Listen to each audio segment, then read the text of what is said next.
Baik, Assalamualaikum warahmatullahi wabarakatuh. Selamat datang teman-teman pada mata kuliah pengantar administrasi publik.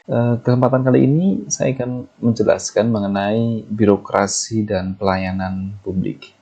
Insya Allah nanti kita akan coba bagi dalam 3 bagian pembahasan. Bagian pembahasan yang pertama kita akan mencoba mengetahui secara mendalam bagaimana karakteristik birokrasi. Kemudian kita akan membahas mengenai pelayanan publik, dan yang terakhir kita akan mencoba melihat bagaimana fungsi dan peran dari birokrasi tersebut terhadap pelayanan publik yang selama ini dijalankan. Jadi memang kalau kita melihat birokrasi dan pelayanan publik itu merupakan suatu kesatuan ya. Artinya memang kalau kita mempelajari administrasi negara, birokrasi ini bisa dikatakan sebagai mesin utama. Kemudian di satu sisi, tujuan utama dari administrasi negara adalah menghadirkan atau memprovide pelayanan publik. Sehingga kedua hal ini menjadi suatu kesatuan yang tidak dapat dipisahkan. Birokrasi adalah mesin utama penggerak suatu pemerintahan, dan tujuan utama dari birokrasi ini adalah untuk menciptakan atau menghadirkan atau memberikan pelayanan publik yang prima dan dibutuhkan oleh masyarakat dan khalayak secara luas. Baik, untuk mempersingkat waktu, kita langsung masuk ke pembahasan yang pertama saja. Karakteristik birokrasi. Pengertian birokrasi, secara umum, birokrasi merupakan rantai komando yang berbentuk piramida dalam suatu organisasi, di mana posisi dari birokrasi ini berada di tingkat bawah, sedangkan untuk posisi di tingkat atas ini dia ada juga beberapa komponen-komponen yang memang mengatur begitu ya. Namun kebanyakan birokrasi ini lebih banyak di tingkat bawah. Nah, bisa dikatakan bahwa pengertian ini merupakan chain of command begitu ya. Jadi rantai komando itu pasti hanya 1 atau 2 yang memerintah. Tidak mungkin 10 memerintah 1 begitu ya. Ya istilahnya hancur ya, atau habislah 1 orang yang disuruh-suruh oleh 10 orang tersebut. Jadi memang analoginya posisi yang di bawah itu pasti akan lebih banyak daripada yang di atas. Karena biasanya yang memberikan perintah itu hanya sebagian orang, hanya 1, 2, atau bahkan mungkin maksimal 3 orang saja. Nah, pengertian yang lain dari birokrasi sendiri adalah birokrasi merupakan struktur organisasi yang memiliki prosedur, pembagian kerja, adanya hierarki, dan juga hubungan yang bersifat impersonal. Jadi kalau kita lihat, prosedur itu jelas, artinya birokrasi itu membatasi gerak dan juga memberikan arahan-arahan, memberikan tahapan-tahapan yang biasa kita sebut sebagai prosedur. Birokrasi juga berusaha untuk membagi pekerjaan, jadi menempatkan orang di tempat yang tepat, the right man on the right place. Kemudian juga birokrasi menekankan adanya hierarki, ada pimpinan, ada middle, ada golongan low atau bawah gitu ya. Nah, jadi semuanya ini, hierarki ini memiliki fungsi dan tugasnya masing-masing. Juga di birokrasi ditekankan bahwa hubungannya bersifat impersonal, artinya tidak mengenal unsur-unsur kedekatan secara kekeluargaan begitu. Istilah lain dari impersonal ini adalah profesional begitu ya. Jadi kalau hubungannya itu bersifat impersonal berarti mengarahkan atau merujuk agar bersikap profesional. Menurut para ahli, bagaimana menurut para ahli? Kita akan coba lihat dari Max Weber terlebih dahulu. Max Weber mengatakan bahwa birokrasi adalah suatu bentuk organisasi yang penerapannya berhubungan dengan tujuan yang hendak dicapai, yang dimaksud dengan suatu sistem otoritas yang ditetapkan secara rasional untuk mengorganisir pekerjaan yang dilakukan oleh orang banyak. Nah, perlu teman-teman ketahui bahwa Max Weber ini merupakan salah satu pencetus teori utama birokrasi ya. Bahkan sampai dengan sekarang birokrasinya Max Weber ini banyak dianut, dan terutama salah satunya adalah Indonesia. Salah satu paham yang sering disebut-sebut atau dikatakan ketika berkaitan dengan Max Weber adalah paham birokrasi Weberian. Ini nanti akan teman-teman pelajari dalam mata kuliah birokrasi. Kemudian kita coba lihat bagaimana Fritz dan juga Morten Marx. Fritz dan juga Morten Marx mengemukakan bahwa birokrasi merupakan suatu tipe organisasi yang digunakan pemerintah modern untuk melaksanakan tugas-tugasnya yang bersifat spesialis dan dilaksanakan dalam sistem administrasi khususnya aparatur pemerintah.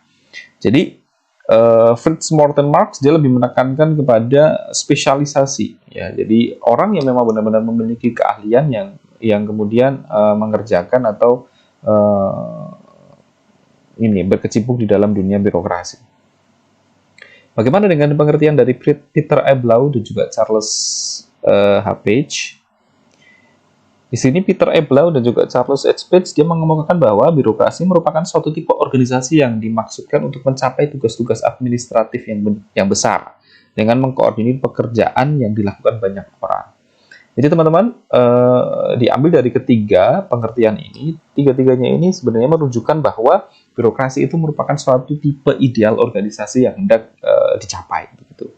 Jadi sebenarnya organisasi apapun itu dia harus memiliki tipe ideal dan tipe idealnya itu menurut para ahli itu merupakan birokrasi. Kita akan mencoba melihat ke sejarah dari birokrasi ini sendiri. Birokrasi awalnya muncul melalui sebuah surat yang diterbitkan pada tanggal 1 Juli 1764 yang merujuk pada gagasan de Gournay. Dia mengeluh bahwa pemerintahan yang melayani dirinya itu memiliki kecenderungan yang dianggap Gournay ini merupakan suatu penyimpangan. Nah, kecenderungan ini dinamakan buriomania, begitu. Di mana buriomania ini lebih mengarah kepada mereka melayani dirinya sendiri, begitu. Nah, jadi pemerintah itu menganggap bahwa dia itu yang berkuasa dan semua layanan itu harus dikembalikan ke pemerintah. Ini merupakan suatu konsepsi yang berbanding terbalik sekali ya, apabila kita melihat pada unsur utama atau bagaimana falsafah suatu negara itu didirikan. Berbeda dengan monarki ya, kalau monarki dia memiliki falsafah tersendiri. Namun kalau kita melihat dalam pembukaan Undang-Undang Dasar 1945, karena kita berada di Indonesia dan kita coba untuk mengkonsensus bagaimana pemerintahan di Indonesia, sudah dengan jelas, sudah dengan tegas di sana dijelaskan bahwa pemerintah itu adalah wakil, pemerintah itu hanya diberi amanah untuk mengelola, untuk mengolah, dan juga untuk memberdayakan dan mengoptimalkan sumber-sumber yang dimiliki oleh negara itu sendiri.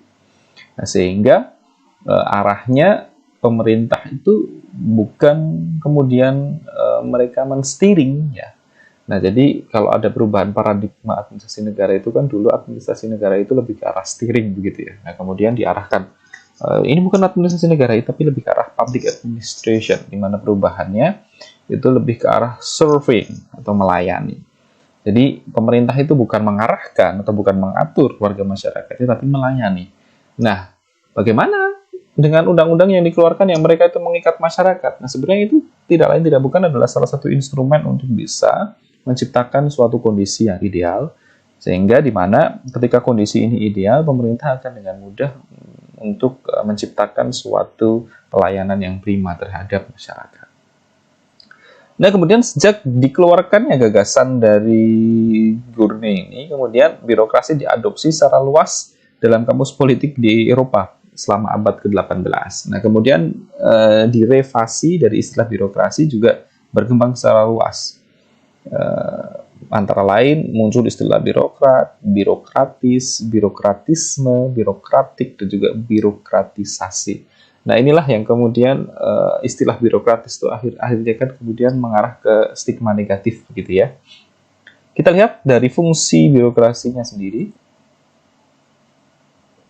Fungsi birokrasi dia ada fungsi administrasi, fungsi pelayanan, fungsi regulasi, dan fungsi pengumpulan informasi ya teman-teman ya. Kita coba lihat dari yang pertama yaitu fungsi administrasi. Fungsi administrasi, dia mengemukakan bahwa birokrasi itu ditujukan untuk mengimplementasikan undang-undang yang telah disusun dan ditetapkan oleh legislatif serta penafsiran oleh eksekutif. yang berarti fungsi administrasi yaitu untuk menjalankan kebijakan umum suatu negara untuk mencapai tujuan negara secara keseluruhan. Artinya begini, kalau teman-teman melihat bagaimana kementerian-kementerian itu berjalan, kementerian itu berjalan pasti berdasarkan suatu undang-undang begitu. Nah, contoh misalnya DPR membuat undang-undang tentang contoh misalnya apa ya? Undang-undang tentang pendidikan misalnya. Maka Kementerian Pendidikan dan Kebudayaan dia berusaha untuk menafsirkan undang-undang tersebut. Nah, di sini fungsi administrasi dari birokrasi itu berjalan ya. Undang-undang itu ditafsirkan yang kemudian undang-undang itu diterjemahkan dalam suatu program-program kegiatan. Ini yang dinamakan fungsi administrasi. Nah, jadi ada kebijakan, kebijakan itu kemudian diterapkan. Kemudian fungsi pelayanan. Fungsi pelayanan ini merupakan fungsi yang paling inti dari birokrasi ya, karena memang tujuan utama dari negara itu kan memberikan pelayanan. Birokrat atau birokrasi juga harus memprovide pelayanan kepada masyarakat atau kelompok-kelompok tertentu. Nah, misalnya birokrasi korporasi negara seperti BJKA yang bertujuan menjalankan fungsi pelayanan publik. Pun juga demikian dengan otoritas-otoritas yang lainnya. Contoh misalnya birokrasi kaitannya seperti korporasi negara. Contohnya misalnya apa ya, Kementerian Dalam Negeri, di mana di dalamnya terdapat kecamatan gitu ya, terdapat provinsi, kabupaten dan kecamatan. Mereka berusaha untuk melayani masyarakat dengan cara apa? Contoh misalnya KTP ya, KTP itu kan dulu kan proyeknya Kementerian Dalam Negeri ya. Nah, itu adalah salah satu bentuk fungsi pelayanan. Pun juga demikian dengan yang lainnya, contoh misalnya Kementerian Kementerian Kelautan begitu misalnya. Nah, kalau ada nelayan misalnya atau bahkan mungkin ada permasalahan kaitannya dengan perikanan dan kelautan, di situ Kementerian Kelautan memiliki fungsi dan juga memiliki tanggung jawab untuk bisa memberikan pelayanan terhadap para nelayan atau bahkan mungkin beberapa aktor-aktor atau tokoh-tokoh yang berada di sektor kelautan dan nelayan gitu ya. Kita lihat yang ketiga, regulasi. Birokrasi pada umumnya berfungsi untuk mengamankan kesejahteraan rakyat, di mana badan birokrasi dihadapkan pada dua pilihan, yaitu kepentingan individu dan kepentingan masyarakat umum. Nah, jadi biasanya di masalah regulasi ini ada benturan dari birokrasi, mereka harus membuat suatu peraturan sendiri. Contoh misalnya ya, ada aturan tentang misalnya membayar pajak gitu ya. Jelas, pemerintah pusat pasti mengeluarkan melalui Kementerian Keuangan mengeluarkan peraturan-peraturan atau regulasi-regulasi yang berkaitan dengan pembayaran pajak. Nah, kemudian di beberapa instansi atau di beberapa daerah biasanya mereka akan menyesuaikan birokrasinya. Disesuaikan dengan apa? Dengan kemampuan, begitu ya. Kemampuan daerah itu untuk membayar pajak bagaimana? Nah, ini yang dinamakan fungsi regulasi. Dengan kemampuannya itu, daerah membuat suatu regulasi yang tidak bertentangan dengan regulasi yang dikeluarkan oleh pemerintah pusat, namun mereka berusaha untuk menyesuaikan kemampuan dan juga bisa dikatakan kemampuan dan juga kesetaraan yang bisa yang bisa diciptakan. Agar apa? Agar bisa berjalan pemerintahannya itu dengan baik dan juga tidak ada kendala sedikit pun.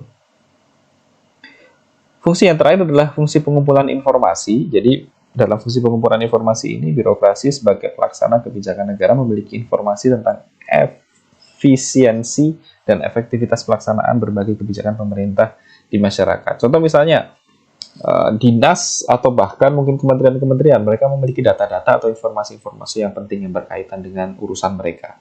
Kementerian Komunikasi dan Informasi, mereka berusaha untuk mengkolek atau mengumpulkan data berupa, ya kalau kita membeli nomor baru, kita kan harus mendaftar ya. Data itu yang dikumpulkan itu merupakan sumber informasi. Pun juga demikian dengan kementerian-kementerian yang lainnya atau badan lembaga yang lainnya, mereka pasti memiliki informasi di mana informasi yang mereka dapat itu diawali dengan pengumpulan informasi dari masyarakat. Gitu. Entah itu dengan menggunakan sensus, survei, atau bahkan dengan menggunakan metode-metode yang lainnya. Baik, kita lanjutkan. Yang selanjutnya adalah tujuan birokrasi. Untuk apa sih birokrasi itu? Yang pertama, tujuan dari birokrasi antara lain adalah pertama, menjalankan fungsinya sesuai dengan tujuan pemerintah. Fungsinya apa? Fungsinya adalah untuk memprovide pelayanan, untuk menjalankan roda pemerintahan, dan juga untuk menjamin bahwa setiap kebutuhan atau setiap komponen-komponen yang ada dalam pemerintahan itu berjalan sesuai dengan kaidahnya atau sebagaimana mestinya. Yang kedua, melaksanakan program dan kegiatan demi mencapai visi dan misi. Tujuannya yaitu untuk bisa menginterpretasikan atau mengejawantahkan regulasi-regulasi tadi ya. Fungsi administrasi ini tujuannya adalah untuk menjalankan program dan kegiatan. Visi misi itu tidak akan tercapai kalau tidak diraih dengan merealisasikan program dan kegiatan yang ada gitu ya. Tujuan yang selanjutnya adalah memberikan pelayanan pada masyarakat dan melakukan pembangunan yang merata. Jelas ini. Semua kantor itu tujuannya adalah untuk memberikan pelayanan. Nah, permasalahannya, pelayanan itu adalah pelayanan langsung atau pelayanan tidak langsung. Jangan salah, kantor yang tidak berkaitan dengan pelayanan, mereka juga memberikan pelayanan, namun pelayanan tidak langsung. Contoh misalnya, permasalahan pertambangan gitu. Mungkin dia tidak akan bersinggungan langsung dengan semua masyarakat, hanya dengan beberapa masyarakat saja. Tapi jangan salah bahwa dana atau anggaran yang diperoleh dari pertambangan tersebut dia akan kemudian dialokasikan dan kemudian akan disebar, didistribusikan ke semua daerah oleh pemerintah pusat, yang mana anggaran atau dana ini bisa digunakan untuk sumber penganggaran kegiatan pemerintahan yang lain gitu ya, dari berbagai sektor. Sehingga ini juga secara tidak langsung menjadi pelayanan bagi masyarakat gitu ya, namun pelayanannya tidak secara langsung begitu ya. Berbeda dengan misalnya pelayanan pengurusan IMB begitu ya. Itu masyarakat datang kemudian meminta IMB izin membangun bangunan diperoleh, itu pelayanan secara langsung. Yang terakhir, tujuan yang terakhir adalah berperan sebagai penghubung antara masyarakat dengan pemerintah. Jadi birokrasi itu sebenarnya adalah konektor atau konduktor begitu ya. Nah, jadi upayanya adalah untuk bisa mendekatkan pemerintah dan juga masyarakat. Namun yang terjadi selama ini justru malah menjauhkan ya masyarakat dengan pemerintah, karena ada praktik-praktik penyelewengan atau bahkan mungkin ada praktik-praktik penyimpangan di dalam pelaksanaan birokrasi. Kemudian ciri birokrasi itu terdiri dari apa saja? Ciri-ciri birokrasi antara lain, yang pertama, jabatan administrasi tersusun secara hierarkis. Jadi ada kepala, ada mungkin sekretaris, ada mungkin bendahara, ada mungkin kepala dinas, kepala bagian, kepala subbagian, dan seterusnya. Ini merupakan jabatan administrasi yang tersusun secara hierarkis, itu pasti ada. Kemudian setiap jabatan diisi oleh orang yang memiliki kompetensi tertentu. Jelas, seorang kepala bagian, dia pasti memiliki kompetensi atau kualifikasi. Contoh misalnya minimal golongannya harus 3C. Minimal harus S1 gitu misalnya ya. Kemudian ciri yang berikutnya, PNS ditentukan berdasarkan kualifikasi. Jelas kalau misalnya pegawai direkrut, jadi ini sekarang istilahnya bukan PNS lagi ya, tapi ASN gitu ya. Dia ada kualifikasi tertentu. Kemudian PNS atau ASN menerima gaji dan tunjangan sesuai dengan jabatannya. Jadi ada tunjangan yang di luar gaji, dia tunjangannya lebih tapi juga disesuaikan grade-nya dengan jabatannya. Kemudian ciri yang selanjutnya, para pejabat tidak memiliki kantor sendiri, artinya kantornya itu bergabung menjadi satu, ya, jadi satu kesatuan. Mungkin terpisah, ya, terpisah. Tapi bukan kantor gubernur sendiri, bukan, tapi dia menjadi suatu kesatuan, kantor pemerintah gubernur gitu ya. Jadi di bawahnya itu ada bagian-bagian atau bidang-bidang sendiri. Dan ciri yang terakhir adalah promosi didasarkan pada pertimbangan kemampuan atau skill. Ini dinamakan merit system gitu ya. Jadi semua itu harus disesuaikan berdasarkan skill. Namun ada satu yang tidak dijelaskan di sini. Selain skill, dalam birokrasi juga promosi itu didasarkan pada senioritas gitu ya. Karena memang senioritas ini akan mempengaruhi juga. Tidak mungkin kalau orang yang memiliki keahlian dia tiba-tiba akan langsung menjabat jadi kepala dinas gitu. Dia biasanya akan disesuaikan dulu masa kerja dan juga pangkat golongannya. Kemudian kita beralih ke karakteristik dari birokrasi itu sendiri.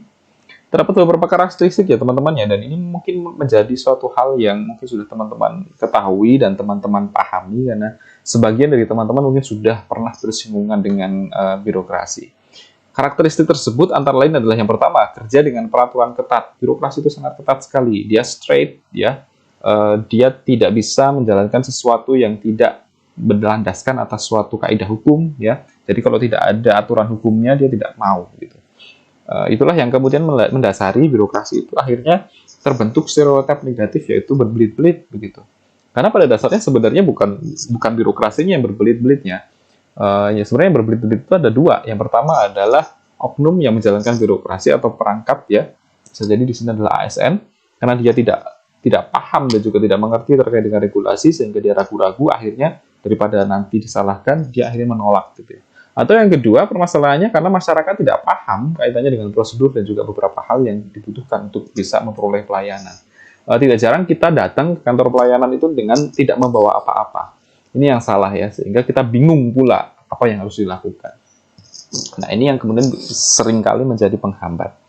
Yang kedua adalah tugas yang bersifat khusus. Jadi ada beberapa tugas-tugas yang bersifat khusus yang memang hanya dijalankan oleh birokrasi. Seperti tadi ada spesifikasi dan juga spesialisasi begitu ya. Jadi dalam birokrasi itu pasti diterapkan the right man on the right place. Selanjutnya, kaku dan sederhana, jelas kaku karena berdasarkan aturan, diselenggarakan secara resmi, jelas, diatur dari atas ke bawah, ya dari pimpinan ke bawah, taat dan patuh itu yang ditekankan, siapapun yang berurusan dengan birokrasi harus taat dan patuh, harus disiplin, harus terstruktur, dan tanpa pandang bulu. Artinya tanpa pandang bulu itu harusnya kalau misalnya yang mendapatkan pelayanan itu masyarakat biasa dilayani sama ketika yang datang itu adalah anak pejabat gitu ya. Ini tanpa pandang bulu. Baik teman-teman, kita lanjutkan ke pembahasan yang berikutnya, yaitu mengenai pelayanan publik ya.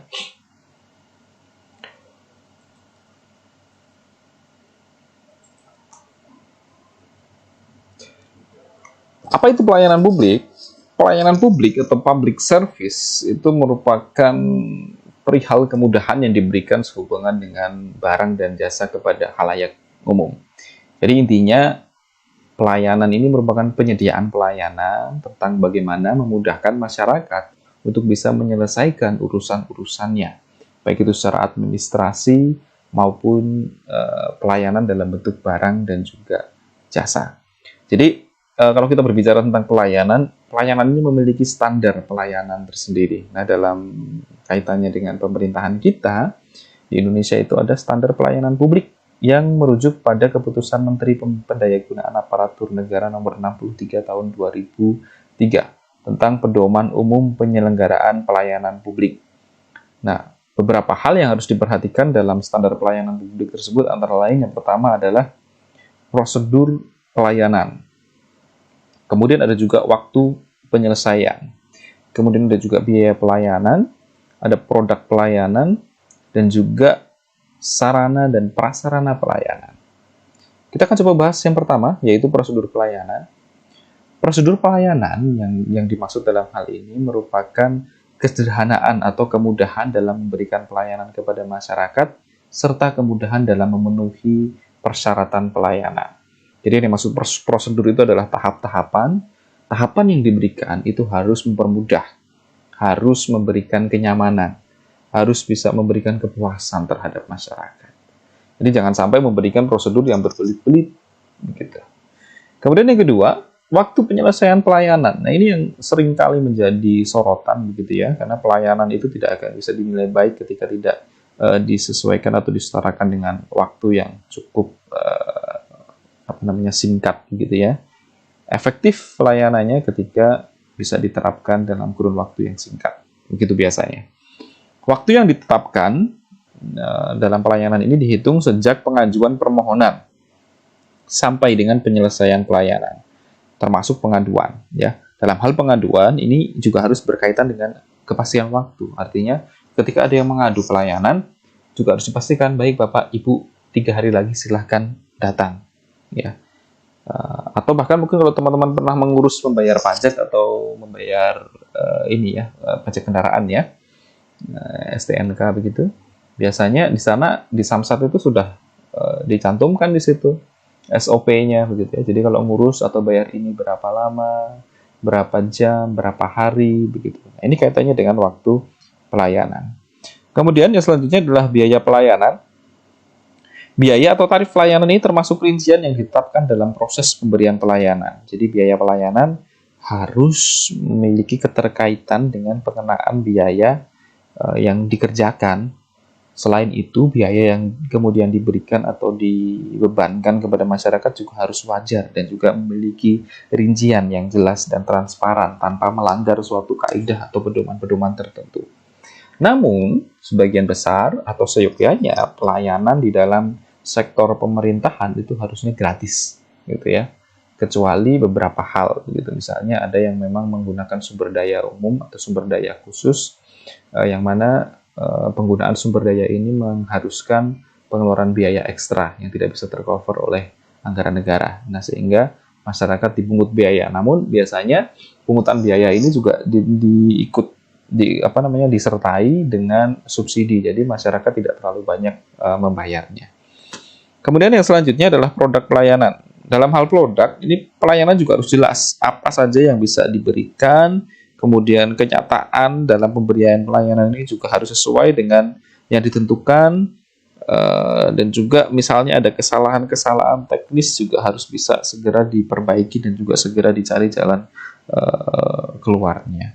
Dan yang terakhir adalah sarana dan prasarana. Nah, pelayanan ini tidak akan mungkin bisa berjalan tanpa adanya sarana dan prasarana yang memadai, ya, terutama dalam penyelenggara pelayanan publik. Contoh misalnya di Surabaya ada mall pelayanan publik, itu merupakan sarana dan prasarana untuk bisa mempermudah masyarakat dalam memperoleh pelayanan publik, ya. Contoh misalnya inovasi dalam bentuk electronic government, dalam bentuk misalnya aplikasi, begitu ya. Itu merupakan sarana dan prasarana yang ditawarkan oleh pemerintah untuk bisa mempermudah masyarakat di dalam memperoleh pelayanan publik. Baik, kita masuk ke dalam standar pelayanan publik, ya. Maaf, ini tadi yang saya jelaskan, ya, prosedur pelayanan, waktu pelayanan, biaya pelayanan, produk pelayanan, sarana dan prasarana. Kemudian kita masuk ke karakteristik, ya. Jadi pelayanan itu memiliki suatu karakteristik sendiri. Salah satunya adalah kegiatan yang dihasilkan dalam pelayanan ini merupakan suatu bentuk kegiatan untuk memenuhi kebutuhan masyarakat yang disesuaikan dengan peraturan perundang-undangan. Karakteristiknya apa saja? Yang pertama, dia memiliki dasar hukum yang jelas dalam penyelenggaraannya.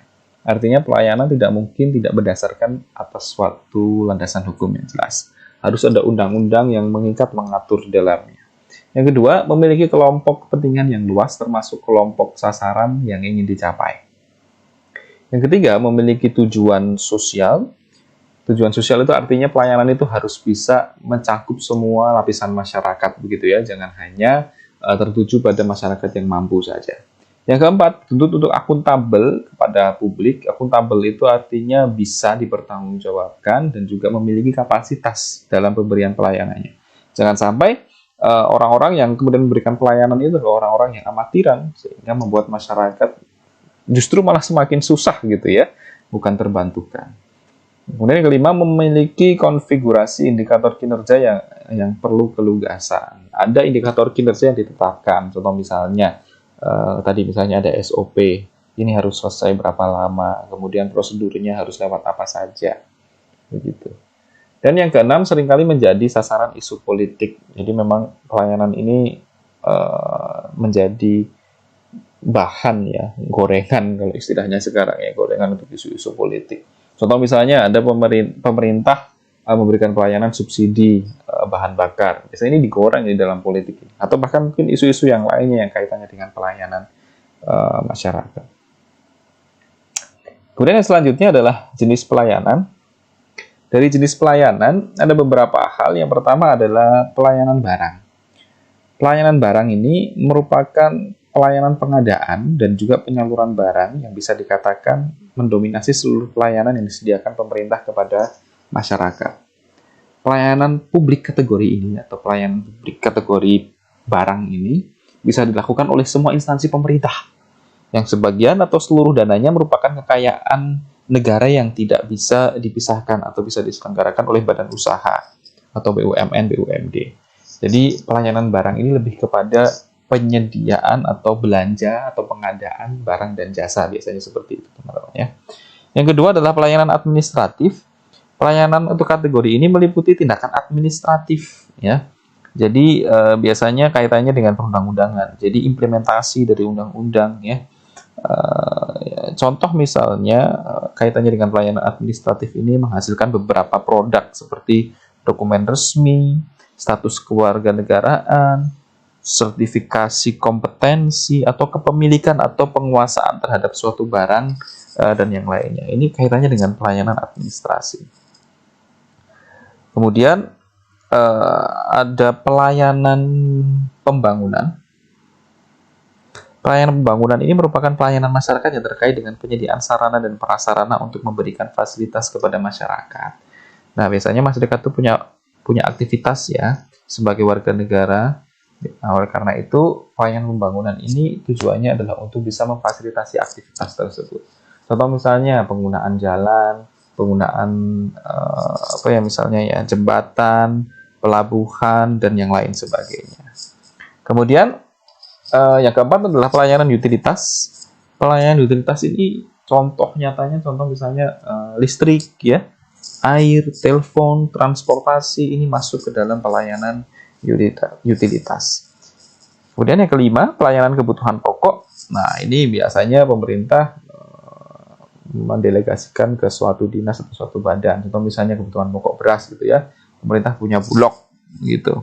Contoh misalnya kebutuhan bahan bakar, pemerintah punya Pertamina gitu ya. Walaupun dalam bentuk BUMN mereka ya.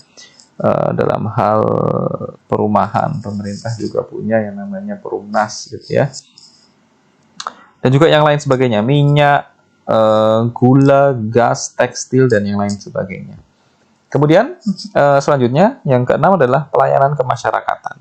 Pelayanan kemasyarakatan ini merupakan bentuk pelayanan yang berhubungan langsung dengan sifat atau kepentingan yang lebih ditekankan kepada kegiatan-kegiatan sosial. Ya.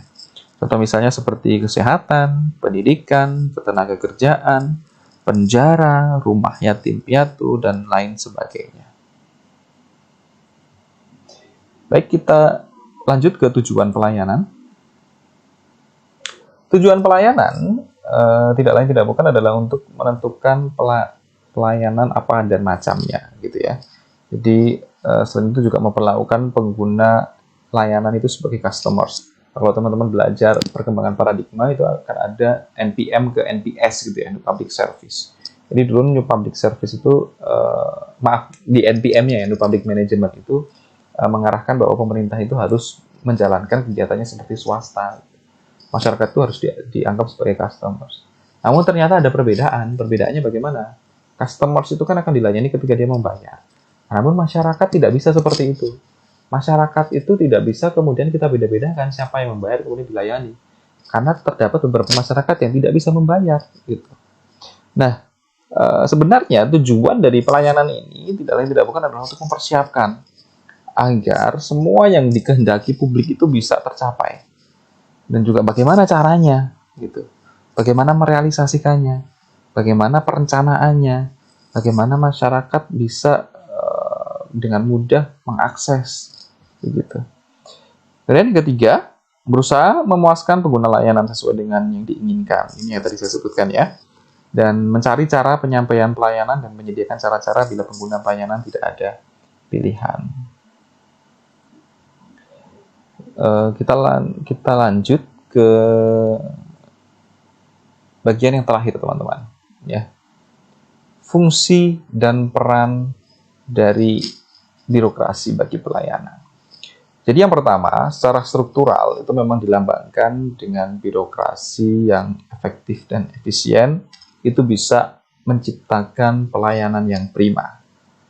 Kemudian ada anggapan juga atau statement yang kedua, secara sistemik itu dilambangkan dengan berlakunya birokrasi yang memiliki standar kepastian dan kemudahan serta terukur. Jadi kalau birokrasi itu mudah, terukur, itu akan bisa berpengaruh juga terhadap pelayanan. Perannya akan mempermudah pelayanan itu untuk bisa digapai oleh masyarakat. Poin yang ketiga, secara kultur dilambangkan dengan penampilan yang ramah dan perilaku manusiawi. Artinya, peran birokrasi pemerintah dalam pelayanan publik ini berfungsi dalam penyelenggaraan pelayanan di masyarakat dan aparatur negara. Harus bisa mengoptimalkan birokrasi supaya pelayanan yang disediakan itu juga bisa maksimal, begitu ya. Jadi memang korelasi antara birokrasi dan juga pelayanan ini memang memiliki korelasi yang sangat erat sekali. Artinya pelayanan di-provide oleh birokrasi, dan birokrasi itu tujuan utamanya adalah untuk memberikan pelayanan, baik itu secara langsung maupun secara tidak langsung. Baik teman-teman, itu yang bisa saya sampaikan pada perkuliahan kita di pertemuan ke-12 ini.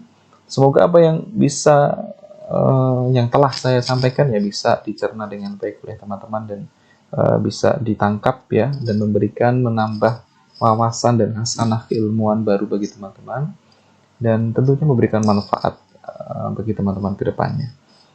Dari saya cukup sekian. Mohon maaf apabila ada kekurangan maupun ada kendala atau bahkan mungkin ada keterbatasan yang bisa saya sampaikan dengan media ini ya. Dan semoga teman-teman tetap semangat dalam belajar mandiri di rumah ya. Dengan segala hambatan dan juga kendala-kendala yang mungkin dialami. Semoga teman-teman juga senantiasa diberi kesehatan dan juga keselamatan ya. Kita berjumpa lagi pada pertemuan berikutnya di pertemuan ke-13. Saya pamit undur diri. Terima kasih. Wassalamualaikum warahmatullahi wabarakatuh.